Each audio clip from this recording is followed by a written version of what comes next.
A Horseman in the Sky. One sunny afternoon in the autumn of the year 1861, a soldier lay in a clump of laurel by the side of a road in western Virginia. He lay at full length, upon his stomach, his feet resting upon the toes, his head upon the left forearm. His extended right hand loosely grasped his rifle. But for the somewhat methodical disposition of his limbs and a slight rhythmic movement of the cartridge box at the back of his belt, he might have been thought to be dead. He was asleep at his post of duty. But if detected he would be dead shortly afterward, that being the just and legal penalty of his crime. The clump of laurel in which the criminal lay was in the angle of a road which, after ascending southward a steep acclivity to that point, turned sharply to the west, running along the summit for perhaps 100 yards. There it turned southward again and went zigzagging downward through the forest.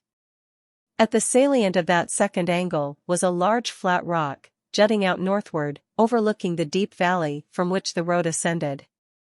The rock capped a high cliff. A stone dropped from its outer edge would have fallen sheer downward 1,000 feet to the tops of the pines. The angle where the soldier lay was on another spur of the same cliff. Had he been awake, he would have commanded a view, not only of the short arm of the road and the jutting rock, but of the entire profile of the cliff below it. It might well have made him giddy to look. "Good God," he said. The country was wooded everywhere except at the bottom of the valley to the northward, where there was a small natural meadow, through which flowed a stream scarcely visible from the valley's rim. This open ground looked hardly larger than an ordinary dooryard, but was really several acres in extent. Its green was more vivid than that of the enclosing forest. Away beyond it rose a line of giant cliffs like those upon which we are supposed to stand in our survey of the savage scene, and through which the road had somehow made its climb to the summit.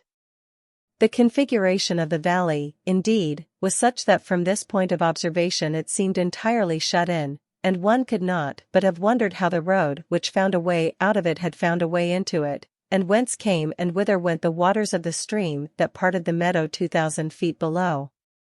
No country is so wild and difficult, but men will make it a theater of war. Concealed in the forest at the bottom of that military rat-trap, in which 100 men in possession of the exits might have starved an army to submission, lay 5 regiments of Federal infantry. They had marched all the previous day and night and were resting. At nightfall they would take to the road again, climb to the place where their unfaithful sentinel now slept, and, descending the other slope of the ridge, fall upon a camp of the enemy at about midnight. Their hope was to surprise it, for the road led to the rear of it. In case of failure, their position would be perilous in the extreme, and fail they surely would, should accident or vigilance apprise the enemy of the movement. The sleeping sentinel in the clump of laurel was a young Virginian named Carter Drews.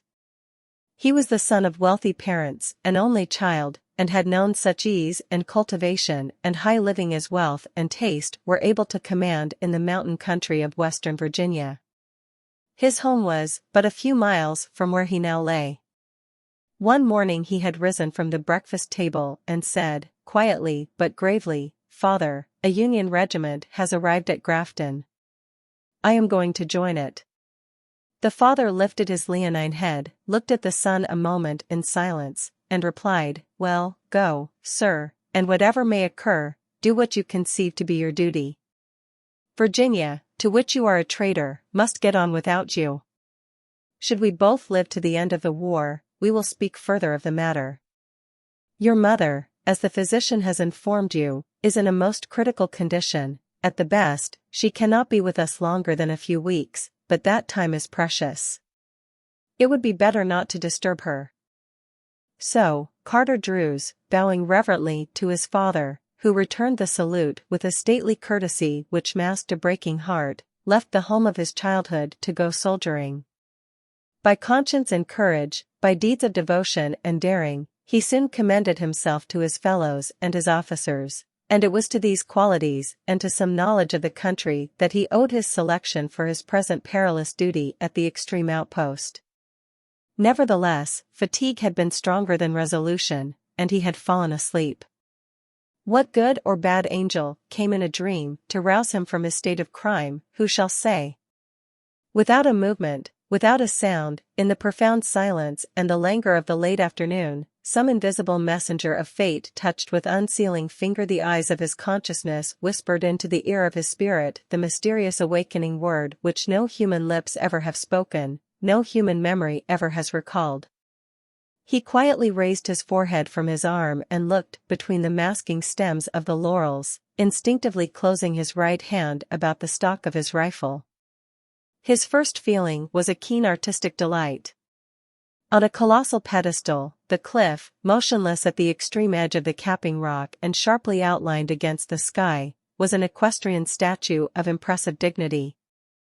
The figure of the man sat the figure of the horse, straight and soldierly, but with the repose of a Grecian god carved in the marble which limits the suggestion of activity.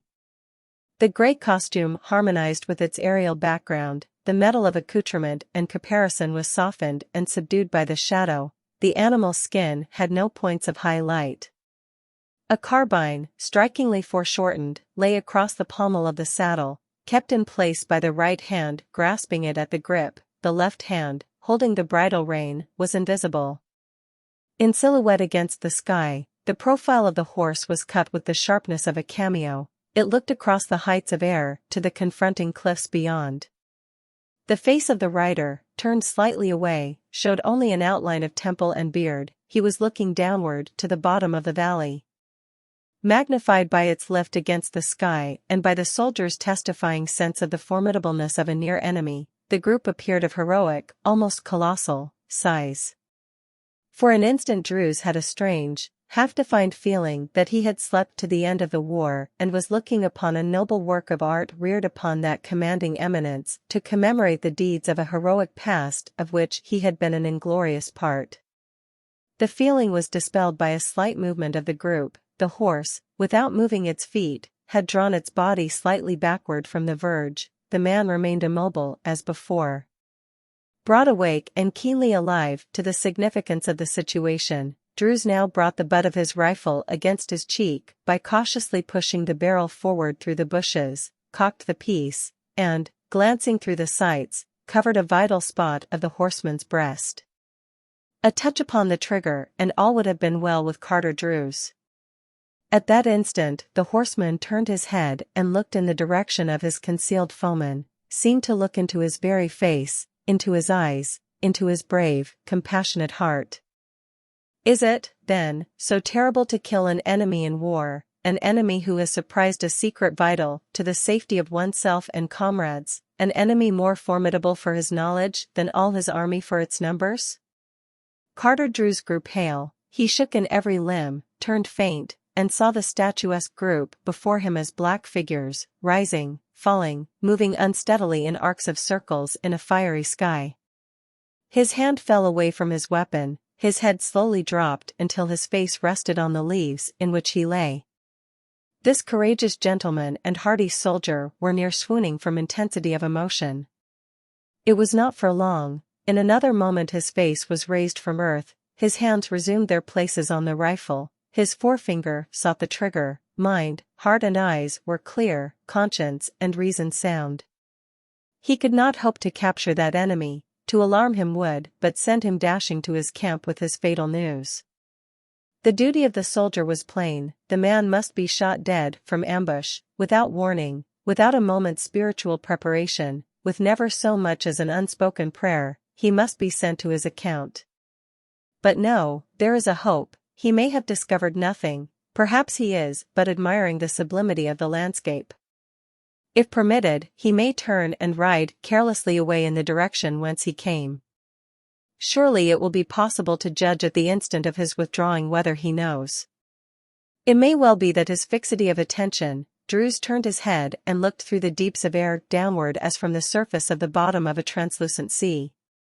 He saw creeping across the green meadow a sinuous line of figures of men and horses. Some foolish commander was permitting the soldiers of his escort to water their beasts in the open, in plain view from 100 summits. Drews withdrew his eyes from the valley and fixed them again upon the group of man and horse in the sky, and again it was through the sights of his rifle. But this time his aim was at the horse. In his memory, as if they were a divine mandate, rang the words of his father at their parting, "Whatever may occur, do what you conceive to be your duty." He was calm now. His teeth were firmly but not rigidly closed, his nerves were as tranquil as a sleeping babe's, not a tremor affected any muscle of his body, his breathing, until suspended in the act of taking aim, was regular and slow. Duty had conquered, the spirit had said to the body, "Peace, be still." He fired.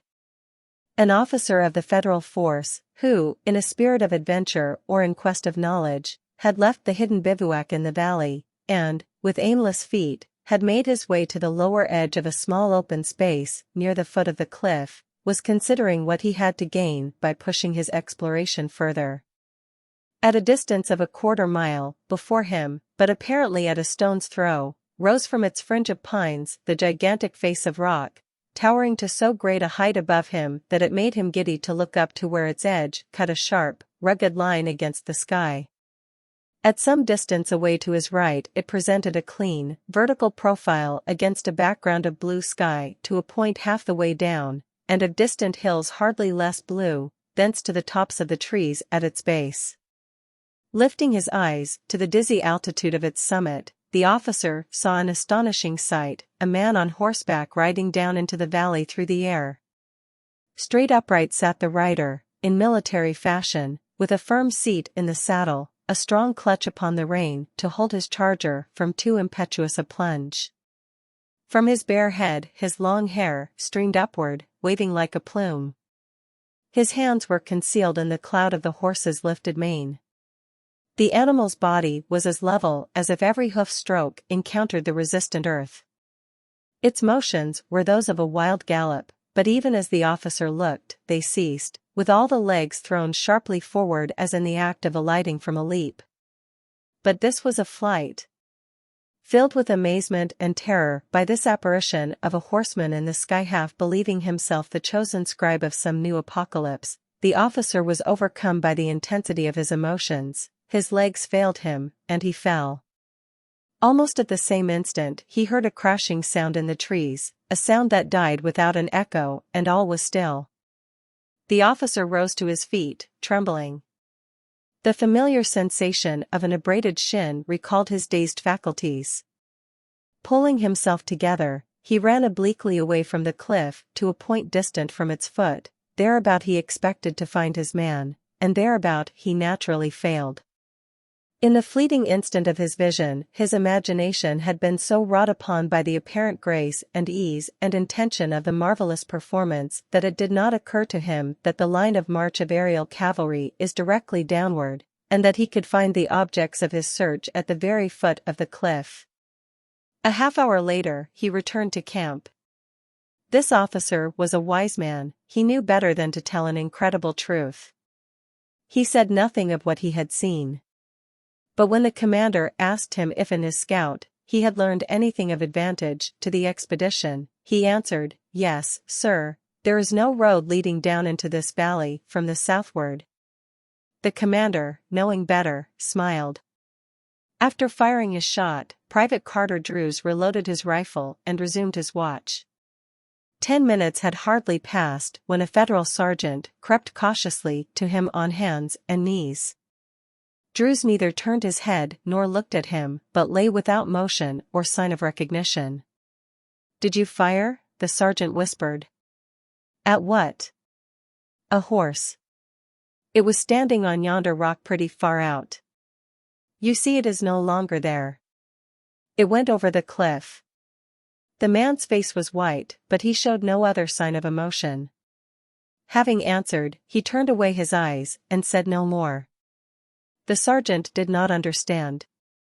"See here, Drews," he said, after a moment's silence, "it's no use making a mystery. I order you to report. Was there anybody on the horse?" "Yes." "Well?" "My father." The sergeant rose to his feet and walked away. "Good God," he said,